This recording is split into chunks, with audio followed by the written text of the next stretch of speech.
Hello, my name is Corbin Loya.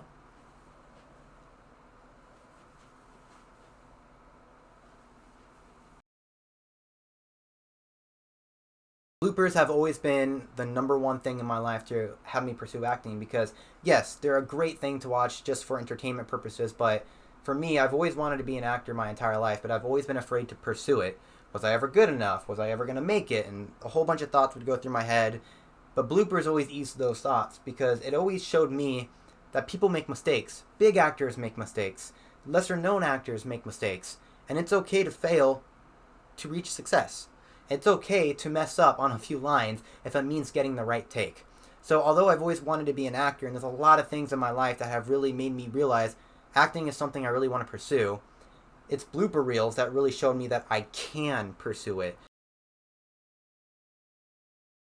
A lot of the times we went camping, we'd want to put on a skit because no electronics are allowed when you go camping, so the only entertainment you have is each other, your brothers, your friends, and it's just so much fun to completely come up with something on your own and perform it live. High school was when I really did my first official play with Greg Newman, who directed The Man Who Came to Dinner for our school.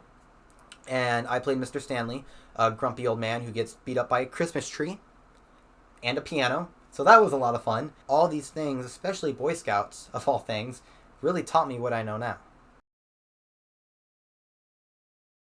A few months ago, I was looking for acting school to apply to, and I really didn't know where to look, where I wanted to go, how much I wanted to spend, but I had just started watching Parks and Recreation at the time, and I was on my phone, being a bad audience member, and an ad for the American Academy of Dramatic Arts showed up. I was watching Parks and Recreation simultaneously, and it was the very first episode where Ben Wyatt, who is played by Adam Scott, shows up. I had managed to run into the alumni page on the website. Adam Scott attended the American Academy of Dramatic Arts, and it was just such a massive coincidence to it. And I wish I had an answer, a specific answer as to what that is, but I'm not going to make stuff up and go on a cliche ramble that you guys have heard, probably already heard many times from other applicants. But yeah, that coincidence definitely made me realize, okay, I should give this school a shot, and here I am. My first monologue is from Harry Potter and the Cursed Child by J.K. Rowling, Jack Thorne, and John Tiffany. Try my life! People look at you because your dad is the famous Harry Potter, savior of the wizarding world. People look at me and they think my dad is Voldemort. Voldemort! Can you even slightly imagine what that's like? Have you ever even tried? No, because you can't see beyond the end of your nose, because you can't see beyond the end of your stupid thing with your dad. He will always be Harry Potter. You know that, right? And you will always be his son. And I know it's hard. And I know the other kids are awful. But you have to learn to be okay with that. Because there are worse things. Okay?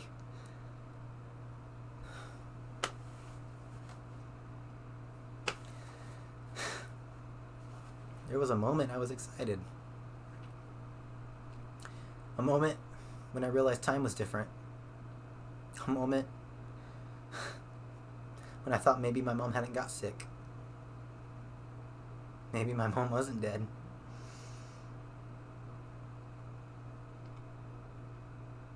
But no. Turns out she was. I'm still the child of Voldemort without a mother. Giving sympathy to the boy who doesn't ever give anything back. So I'm sorry if I've ruined your life, because I tell you, you wouldn't have had a chance of ruining mine. It was already ruined. You just didn't make it better, because you're a terrible, the most terrible friend. Scene. My next monologue comes from All's Well That Ends Well by the great bard himself, William Shakespeare. Are you meditating on virginity? 'Tis not politic in the commonwealth of nature to preserve virginity. Loss of virginity is rational increase, and it was not a virgin got till virginity was first lost. That you are made of his metal is to make virgins.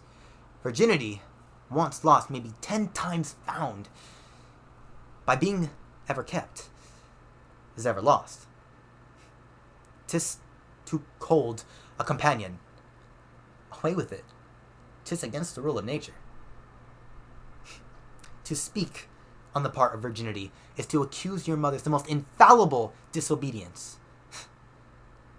He that hangs himself is a virgin. Virginity murders itself and should be buried out of all sanctified limit as a desperate offendress against nature. Virginity breeds mites, much like a cheese, consumes itself to the very paring, as to dies from feeding on his own stomach. Besides, virginity is peevish, proud, idle, made of self-love, which is the most inhibited sin in the canon. Keep it not. You cannot choose but lose by it. Out with it. Within 10 years, it will yet be 10, which is a goodly increase. Yet the principle itself is not much the worse. Out with it.